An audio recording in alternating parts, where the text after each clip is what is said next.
Hello everyone, it's Josh back with another helpful video.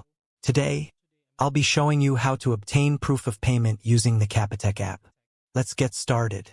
First, open the Capitec app on your phone. Once the app is open, you will see the main screen. Next, tap on your savings account to view your recent transactions. Browse through the list of transactions to find the one you need proof of payment for. After selecting the specific transaction, you will be taken to a screen displaying the transaction details. You will have the option to send the proof of payment either via SMS or email. For this tutorial, we'll choose to send it via email.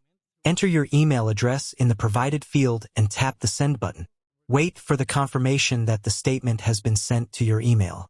Go to your email inbox and check for the proof of payment email from Capitec. Ensure the email is genuinely from Capitec to avoid scams and protect your bank account. Once confirmed, you can view the attached proof of payment document. That's all for today. I hope this guide was helpful. Don't forget to subscribe to my channel and share this video. Thanks for watching and have a great day. Bye for now.